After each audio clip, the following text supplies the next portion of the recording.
بسم اللہ الرحمن الرحیم۔ اللہ تبارک و تعالیٰ کے پاکیزہ نام سے آغاز کرتے ہیں جو بہت ہی مہربان اور نہایت ہی رحم والا ہے۔ درس بخاری کا سلسلہ جاری و ساری ہے، اور پچھلے پروگرام میں امام بخاری نے 2 حدیثوں کو ایک ہی جگہ جمع کیا ہے، 2416 اور 2417 نمبر حدیث پاک، اور حضرت عبداللہ اس کے راوی ہیں۔ وہ کہتے ہیں کہ نبی کریم صلی اللہ علیہ وسلم نے ارشاد فرمایا کہ جس شخص نے کسی چیز پر حلف اٹھایا، یعنی قرآن پہ ہاتھ رکھ کے یا قسم کھاتے ہیں جیسے، اور وہ اس میں جھوٹا تھا تاکہ وہ کسی شخص کے مال پر قبضہ کر لے، تو وہ اللہ تعالیٰ سے اس حال میں ملاقات کرے گا کہ اللہ تعالیٰ اس پر غضبناک ہوگا۔ تو یہ جو حضرت اشعث ہیں، جو پیچھے روایت چل رہی تھی، جو اس کے راوی ہیں، وہ کہتے ہیں کہ اللہ کی قسم، آپ کا یہ ارشاد میرے متعلق ہے۔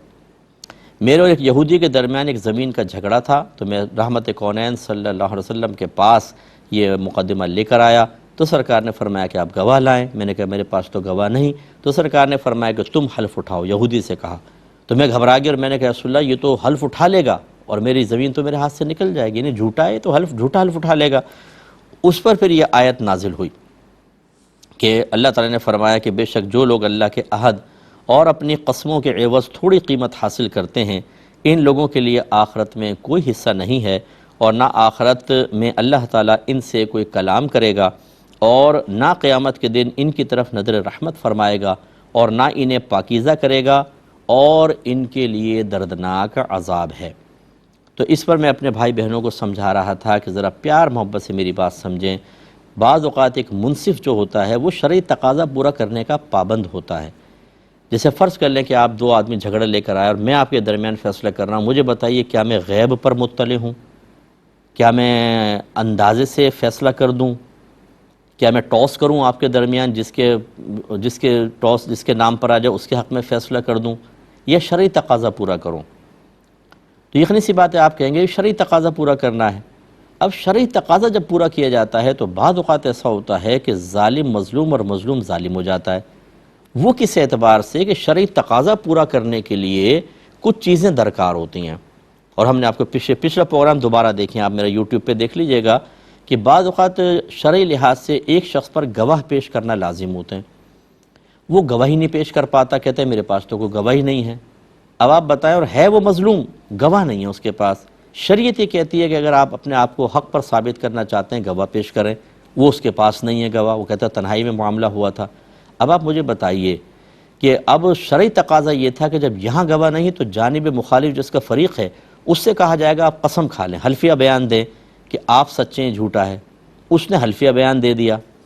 اب دیکھیں، آپ سے گواہ مانگے، آپ گواہ نہیں لا سکے، شریعت نے کہا اس سے قسم اٹھواؤ، قسم اٹھوا لی، اس نے قسم کھا لی۔ اب آپ بتائیں منصف کیا فیصلہ کرے گا؟ اگر میری جگہ آپ ہوتے تو کیا فیصلہ کرتے؟ اس کا مطلب یہ ہوا کہ یہ بیچارہ، اب ہم نے تو پہلے تصور کر لیا یہ مظلوم ہے، گواہ نہیں لا سکا، یہ ظالم ہے، اس کا مطلب اس نے جھوٹا حلف اٹھا لیا۔ لیکن کیا جج جانتا ہے کہ یہ جھوٹ بول رہا ہے؟ کیا ایک مفتی جانتا ہے؟ اگر فرض کر لیں کہ مجھے پتہ بھی انہیں جھوٹ بول رہا ہے، پتہ بھی ہو، پھر بھی میرے لیے مسئلہ یہ ہوگا کہ میں شرعی تقاضا پورا کرنے کا اب بھی پابند رہوں گا، کیونکہ مجھے شریعت یہ کہتی ہے مثلا اس سے گواہ مانگو، نہیں ہے تو اس سے قسم اٹھواؤ، اٹھوا لی، میں تو شرعی تقاضا پورا کیا، اس نے جھوٹی قسم اٹھا لی۔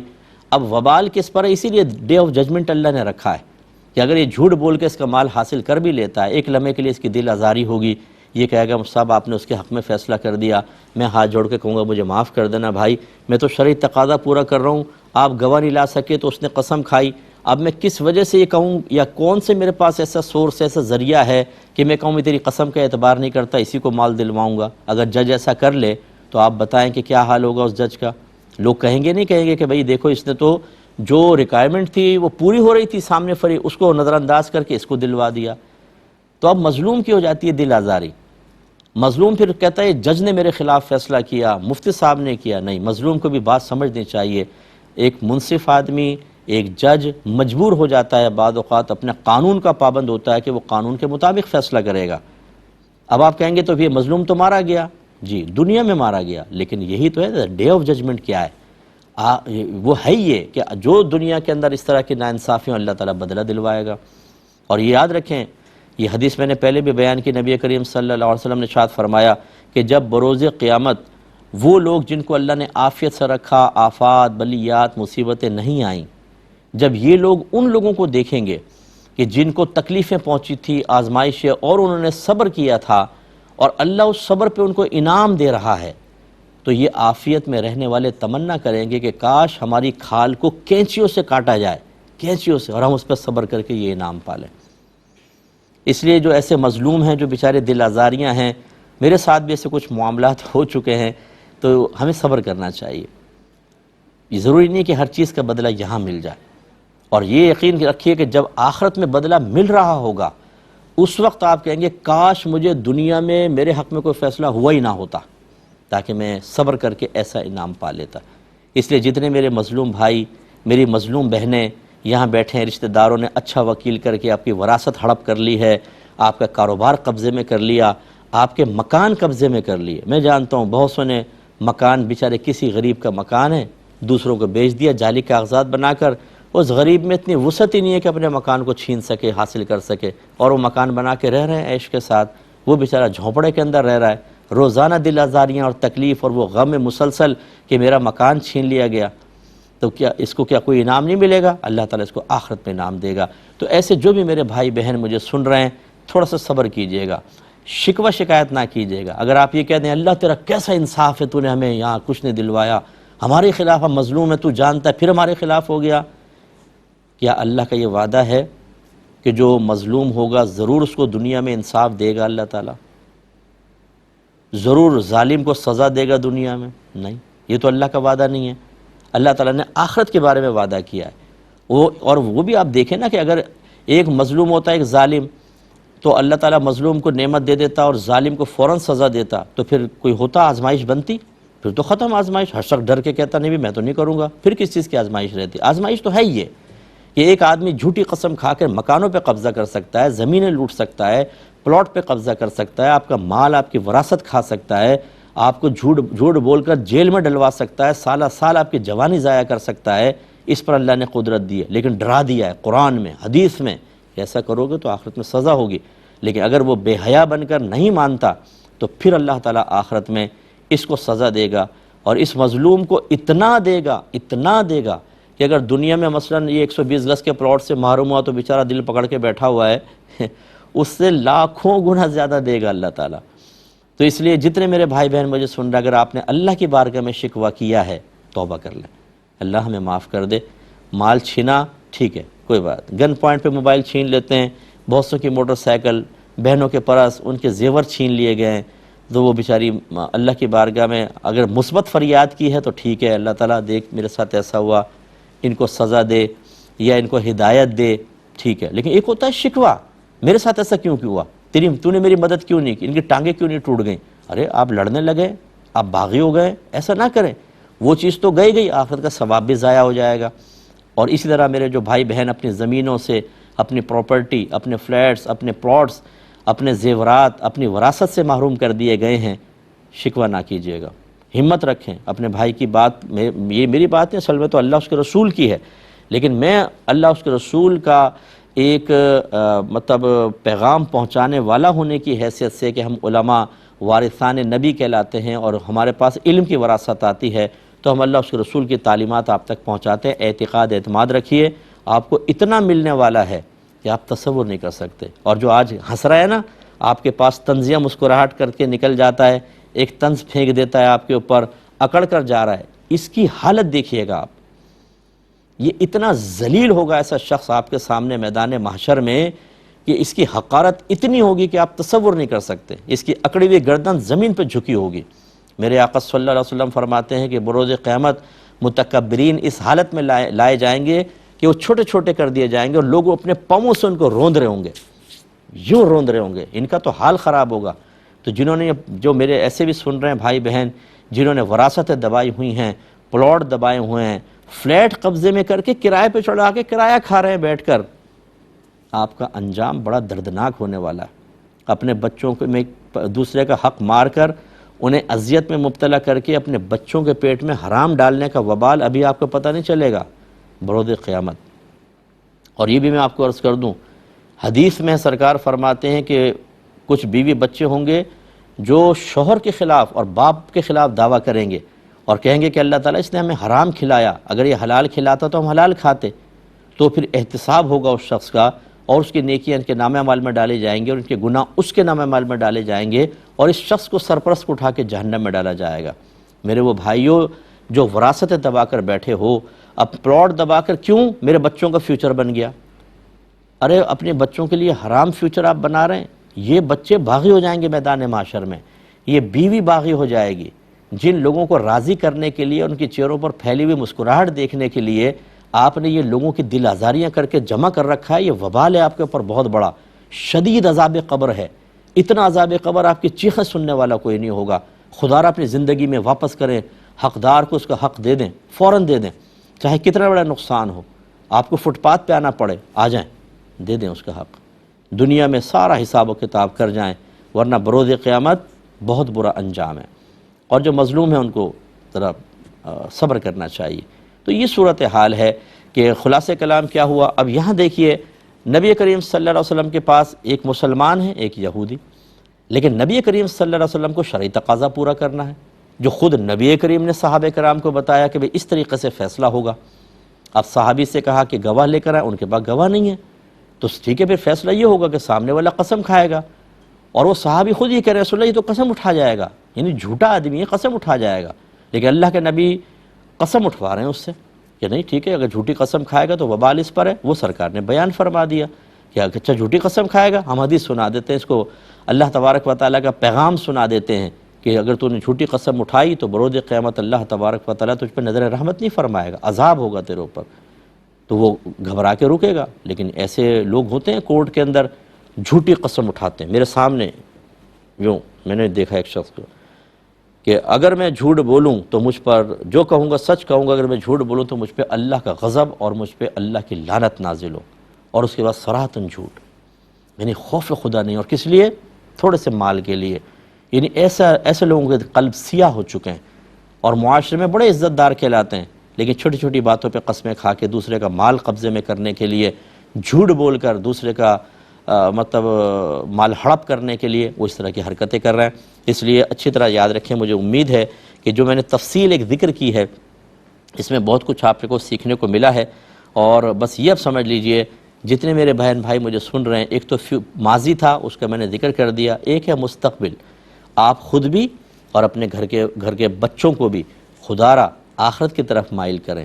دنیا کی محبت، دنیا حاصل کرنا جو بقدر ضرورت ہو اور ہمیں اس کی وجہ سے آخرت کی تیاری میں یکسوئی حاصل ہو، وہ منع نہیں ہے۔ میری کتاب قرب الہی آپ پڑھیں، بیسٹ بک ہے جو دنیا کا صحیح تصور آپ کو بتائے گی کہ مذمت دنیا کس دنیا کی مذمت ہے اور کون سی دنیا ہم حاصل کر سکتے ہیں۔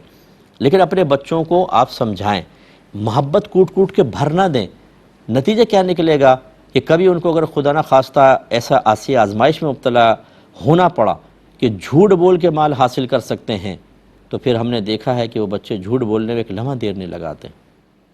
جی 2.5 کروڑ کا پلاٹ ہے DHA کے اندر، جھوٹ بول دیتے ہیں مل جائے گا، 2.5 کروڑ کا، 3 کروڑ کا، 5 کروڑ کی پراپرٹی ہے۔ یہ کروڑ جتنی بڑی پراپرٹی لوگے بیٹا، اتنا ہی بڑا آخرت کا وبال، اتنا ہی بڑا عذاب قبر، اتنی ہی ذلت و رسوائی، جتنے کم قیمت کا ہوگا اتنی کم۔ تو یہ ہمیں چاہیے کہ فیوچر کے لیے ایک تو خود ہم ایسا نہ کریں، کبھی بھی چند ٹکے اگر آپ کے پاس آ بھی گئے کتنے عرصے کھا لیں گے، یہ نہ کریں۔ دوسرا اپنے گھر والوں کی تربیت کریں، انہیں مضبوط کریں۔ کروڑوں روپے جا رہے ہیں چلے جائیں، لیکن جھوٹی قسم نہیں کھائیں گے، اور جا رہے ہیں تو وہ آپ کے ہے ہی نہیں، وہ تو دوسرے کے ہیں۔ جھوٹی قسم کھا کر تو آپ دوسرے کا حق حاصل کرتے نا، تو اس پر بھی انسان تڑپ رہا ہوتا ہے، یار میرے ہاتھ سے نکل گئے 2.5 کروڑ، جھوٹی قسم کھا لیتا تو مل جاتے۔ یا شرم کرو، دوسرے کا مال ہے بیچارے کا، اگر تمہارا کوئی اس طرح جھوٹی قسم کھا کے مال لے جائے تو اس لیے اس کا بڑا خیال کریں۔ اور آخر میں آیت میں ایک دفعہ پھر ذکر کر دیتا ہوں کہ اگر کوئی جھوٹا حلف اٹھائے تو کیا اس کا انجام ہوگا۔ سورہ آل عمران کی آیت نمبر 77 ہے۔ اللہ تعالیٰ ارشاد فرماتا ہے کہ بے شک جو لوگ اللہ کے عہد اور اپنی قسموں کے بدلے تھوڑی قیمت حاصل کرتے ہیں، یعنی جھوٹی قسم کھا کے مال لے لیتے ہیں، اور اس میں وہ بھی شامل ہیں، یاد رکھیں، جو جھوٹ بول کر سودا بیچتے ہیں۔ یہ پیچھے حدیث گزر گئی ہے کتاب البیوع کے اندر، آپ کو یاد ہوگا کہ اگر کوئی شخص جھوٹی قسم کھا کر اپنا سودا بیچتا ہے تو نبی کریم نے فرمایا کہ اس کی جھوٹی قسم سودا تو بکوا دے گی، لیکن برکت ختم ہو جائے گی۔ اور پھر یہ وعید سرکار نے وہاں ذکر فرمائی۔ اس لیے جو میرے بھائی بہن سن رہے ہیں، جو جھوٹ بول بول کے چیزیں بیچ بیچ کے لوگوں کی جیبیں کاٹ رہے ہیں، آپ کا انجام بھی خراب ہو سکتا ہے، ہوشیار رہیے۔ تو اللہ تعالیٰ نے فرمایا بے شک جو لوگ اللہ کے عہد اور اپنی قسموں کے بدلے تھوڑی قیمت حاصل کرتے ہیں، ان لوگوں کے لیے آخرت میں کوئی حصہ نہیں۔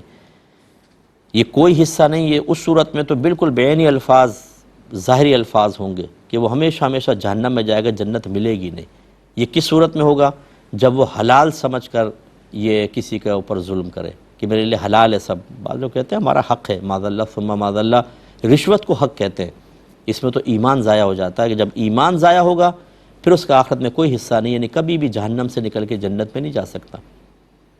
اور اگر یہ مراد لے لیں کہ چلو وہ حالت ایمان میں مرا پھر آخرت میں کوئی حصہ نہیں، یعنی اس کے لیے کوئی بڑا حصہ نہیں ہے، اس کو دے گا اللہ تعالیٰ، لیکن جو پاکیزہ جاتا اس کے لیے جو تھا درجات وہ، اور پھر فوری طور پہ جنت اس کے لیے نہیں بلکہ جہنم میں عذاب بھگتنے کے بعد پھر وہ جنت میں آئے گا۔ اور یہاں کتنے کروڑ برس رہنا پڑے کچھ پتہ نہیں، کیونکہ وہ وہاں تو وقت جو ہے وہ بڑے لمبے لمبے، قیامت کا ایک دن 50,000 سال کے برابر ہوگا۔ تو اگر کوئی یہ کہے کہ جی اس شخص کو 10 دن کے لیے جہنم میں رکھا جائے گا، تو وہاں کا ایک دن ہماری زمینی دن کے برابر نہیں ہے کہ 12 گھنٹے کا یا 24 گھنٹے کے دن اور رات ہو جائیں۔ وہاں کا تو ایک ایک دن لاکھوں سالوں کے برابر ہے۔ عذاب تو دیکھیں کتنا شدید قسم کا ہے، اس لیے ہمت پیدا کرنا ہوگی۔ اور نہ آخرت میں اللہ تعالیٰ ان سے کوئی کلام فرمائے گا، یعنی اللہ تعالیٰ اپنے بندوں سے اپنی شان کے لائق کلام فرمائے گا، جس میں بندے ملائمت محسوس کریں گے، روحانیت محسوس کریں گے، لذت محسوس کریں گے، اپنائیت محسوس کریں گے۔ ان کے ساتھ کوئی کلام نہیں ہوگا۔ اور نہ قیامت کے دن ان کی طرف نظر فرمائے گا، یعنی رحمت کی نظر نہیں ہوگی۔ اور نہ ان کو پاکیزہ کرے گا، یعنی ان کو ایسا نہیں کہ گناہ معاف فرما دے، ان کو اضافی نیکیاں عطا فرما دے، کچھ بھی نہیں، پاکیزہ نہیں کرے گا، اور ان کے لیے دردناک عذاب ہے۔ میں بھی اللہ سے پناہ مانگتا ہوں اللہ تعالیٰ ہمیں اس لالچ سے محفوظ کر دے کہ ہم کسی کے مال کو دبائیں اور کسی کے مال جھوٹ بول کر کسی کا مال حاصل کریں۔ اور اللہ تعالیٰ اگر خدا نخواستہ ہمارے کسی بھائی بہن نے ایسا کر دیا، اس کو وہ عظیم ہمت عطا فرما دے آج کے اس درس بخاری کی برکت سے کہ نہ پرواہ کریں کہ مال کی مقدار کیا ہے، تیری رضا کی خاطر حقدار کو اس کا حق عطا کر دے۔ اگلے روایت کی طرف آتے ہیں، 2418 نمبر حدیث پاک ہے۔